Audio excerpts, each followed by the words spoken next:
The Stress EchoBed is a multimodality platform that optimizes patient positioning and improves sonographer ergonomics for all types of echocardiograms, as well as other non-invasive cardiac procedures. The defining feature of every EchoBed is the rapid release drop section for atrial imaging. It has a simple one-hand release and replacement. It locks automatically into place. On the other side of the bed, there is a sonographer extension, an extra seat for scanning right-handed, and a two-way dual drop section, which folds down to sit on the bed behind the patient and reach over for right-handed scanning, or it can be positioned upward as a patient back support for scanning left-handed.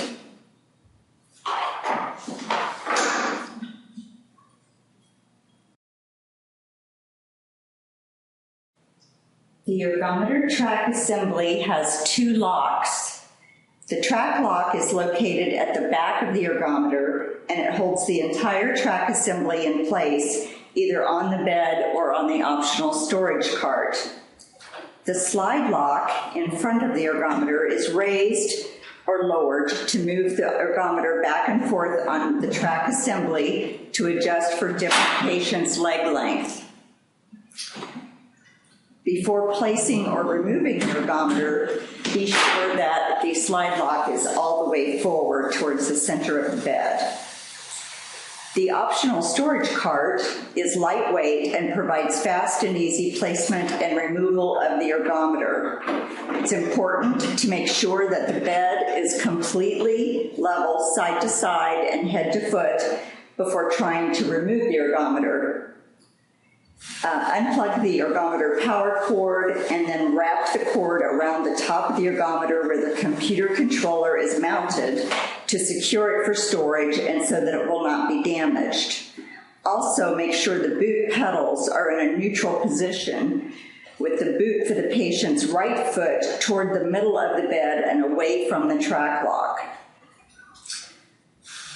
Position the storage cart level to the bed surface so the track assembly slides over the top of the cart and is lined up to fit between the track guides on the cart. Secure the cart against the bed frame by standing with your left foot against the front wheel of the cart or by locking the wheels on the cart. Use your left hand to raise the track lock up and use your right hand to pull backward on the handle at the bottom of the ergometer to slide it onto the cart. Do this until you feel resistance to the ergometer going any further. Now move forward and raise the slide lock and reposition it backward one notch on the adjustment channel onto the bed surface and out of the black groove. Then re-engage it in the next opening. Resume pulling the ergometer backward onto the cart until the track lock clicks into place. Then pull the cart away from the bed and move to the desired storage area.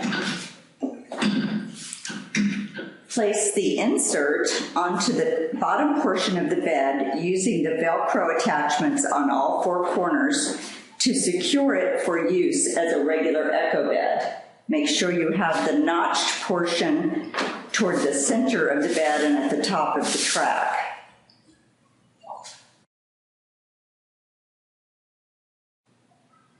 To place the ergometer on the Stress EchoBed, having removed the insert and setting it aside, position the bed surface level to the ergometer track assembly.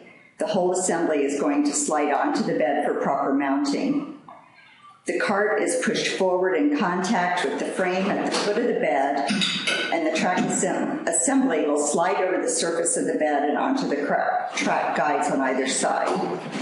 Make sure the slide lock is engaged so the ergometer won't slide back, and pull up on the track lock and push forward until you hear a click and the track lock is engaged. You can then slide the ergometer all the way back to provide plenty of room for the patient transfer on and off the bed. And you want to undo the power cord top and plug it into the power supply underneath the bed. There's a loop of elastic material into the bed frame. Run the power cord through that to keep it from interfering with the wheels. The computer controller runs a 10-second self-diagnostic test every time it is powered up. You do not need to press any controls until that test is complete. If you're leaving the ergometer on the bed overnight, unplug the power cord so the computer controller doesn't stay on.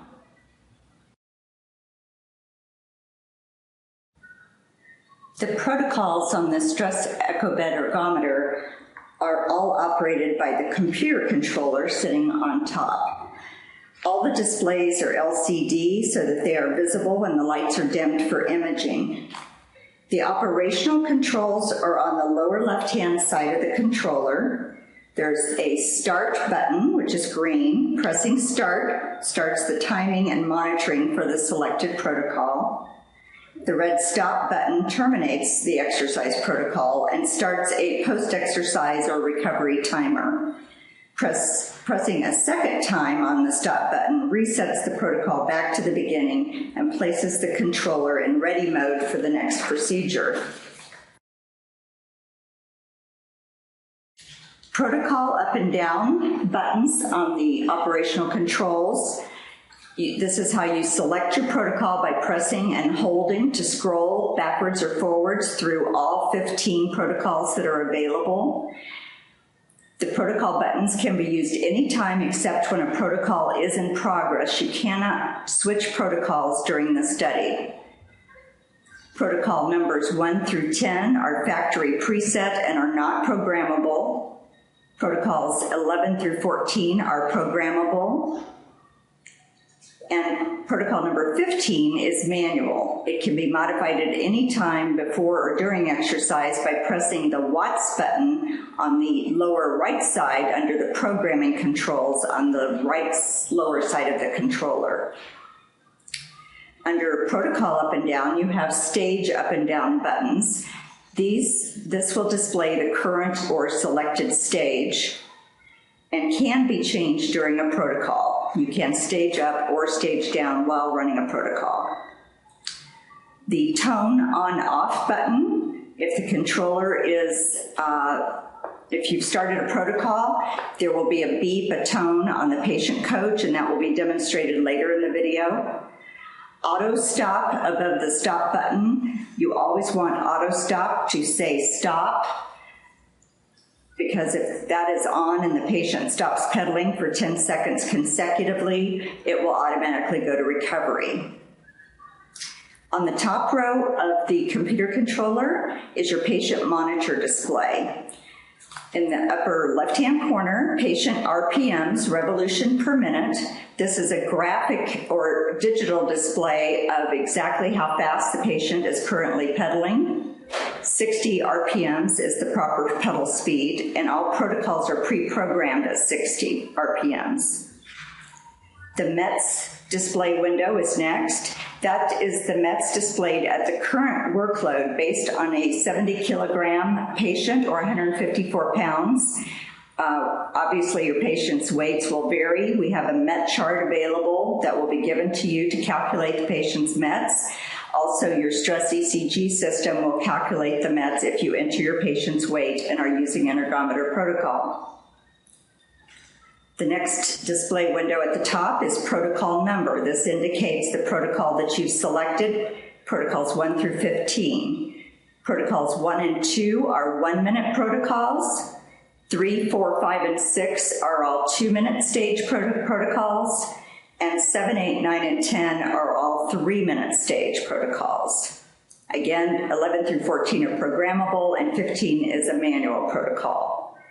Protocol number 9 is similar to the workload for a Bruce treadmill protocol. It starts at 25 watts of resistance and increases every stage, every 3 minutes, another 25 watts to progress 25, 50, 75, 100, and so forth. Protocol number 5 is the exact same workload, except it's in a 2-minute stage. Protocol number 8 also begins at 25 watts, and it's a 3-minute stage, but it's more like a modified Bruce. It only increases by 15 watts instead of 25 watts every 3 minutes. That same workload is available in protocol number 4 in a 2-minute stage. Protocol number 10 is for a more conditioned or athletic patient. It begins at 50 watts in stage 1 and then increases by 25 watts per stage. Protocol number 6 is the same workload in a 2-minute stage. Lastly, protocol number 7 is for a very deconditioned patient, a patient who couldn't possibly walk on a treadmill. They might be a dobutamine stress echo, but if the patient can lie on their back and pedal at a very low resistance, this would be perfect for them. It starts at 15 watts in stage 1 and only increases by 10 watts per stage.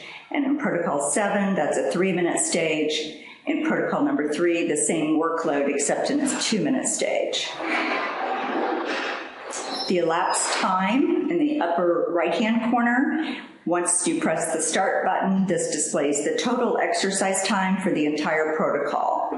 When the protocol is stopped, everything freezes, the display stays in place for charting until the ergometer is reset for another study by pressing stop.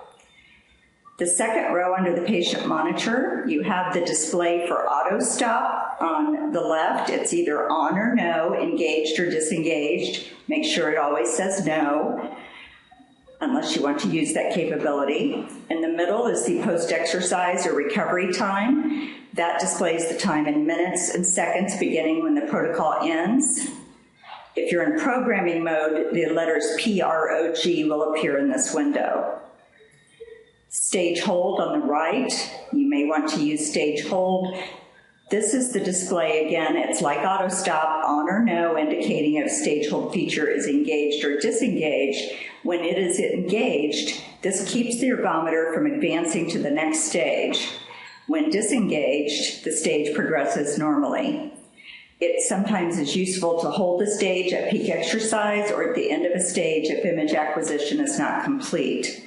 To engage the stage hold, the button is on the programming side. Program stage has dual functionality during a protocol. Program presets at the blue strip at the bottom of the top of the controller is RPMs on the left. This displays the RPM value, which is programmed for that stage. So this will show you everything that's preset for the selected protocol. Resistance displays the watts of resistance programmed for the current stage. Stage displays the current stage. And stage duration displays the duration in minutes and seconds of the current stage while in use. This display serves as a timer because it counts backward from the top of the stage back to 0. If you're in programming mode, these windows will display the value that is currently being programmed into that setting.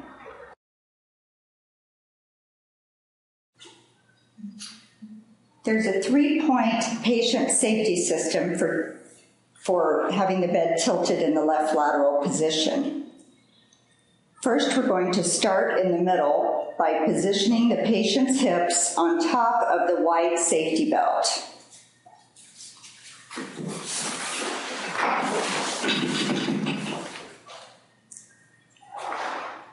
The metal clip, reach across the patient and grab the safety belt.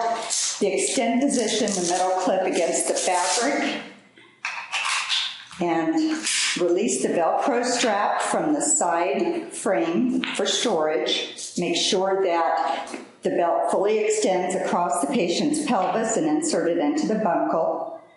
Safety belt will conform to each individual and form a sling around the patient's hips. A belt extender is available as an option for larger patients. The shoulder support is removable for procedures other than supine bicycle exercise. Simply pull out on the lock and lift to remove. And to replace it, slide the metal supports into the brackets and the lock automatically engages as you hear the click. position the adjustable padded cushion next to the patient's shoulder, leaving a small amount of room for the arm to be raised and supported on the cushion when apical images are being acquired. Lock into place by turning the lever away from the patient's arm and pushing down firmly. Next, position the patient's feet in the boots. The boots have 2 Velcro straps, one above the ankle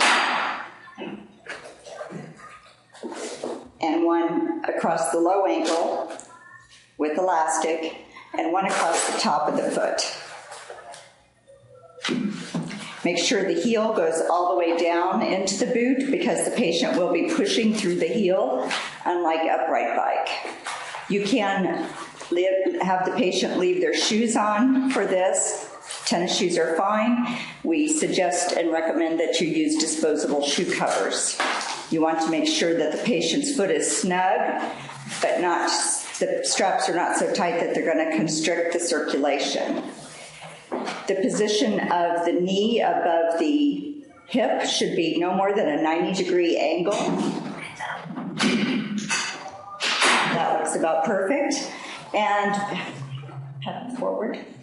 And we want, when the patient pedals, you want a bent knee out. You don't want a straight leg all the way out.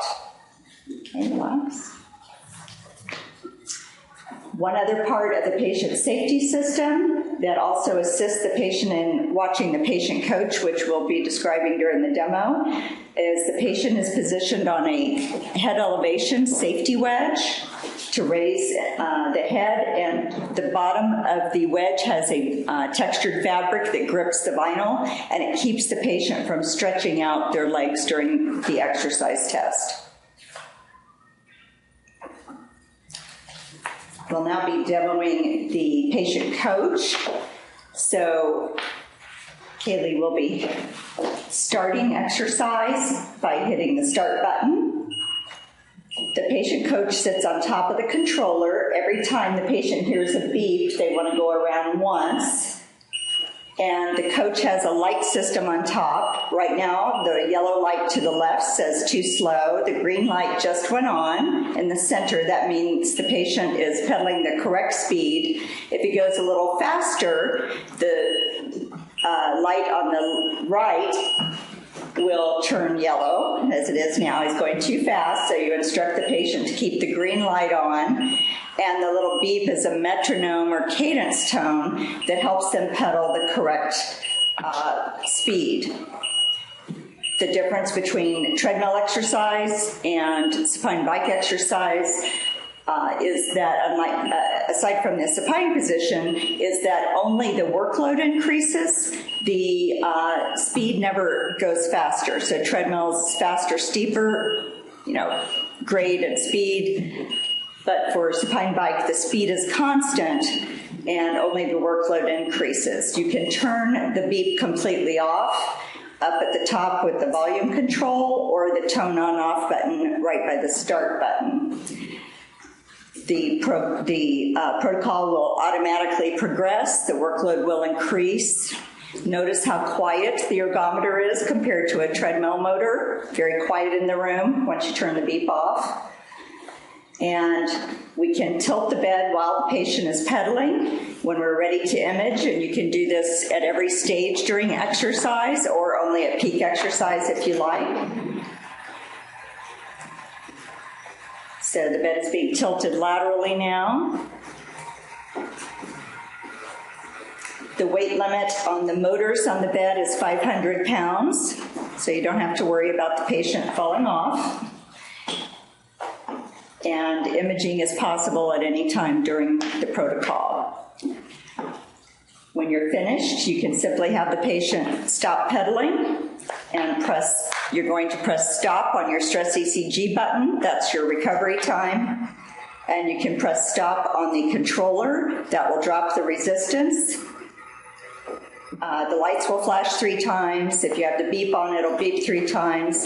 And that drops the resistance so the patient can then cool down if they like by pedaling slowly. But most patients just want their legs down right away. And if you want to do recovery imaging, you can keep the patient's legs in the boots. If you're not going to image during recovery, then go ahead and let the legs down. You always want to make sure you do all your imaging with the patient in the exact same position, especially with the feet in the boots, because you want to make sure your preload is identical for your baseline imaging, your peak exercise, and any recovery imaging that you do.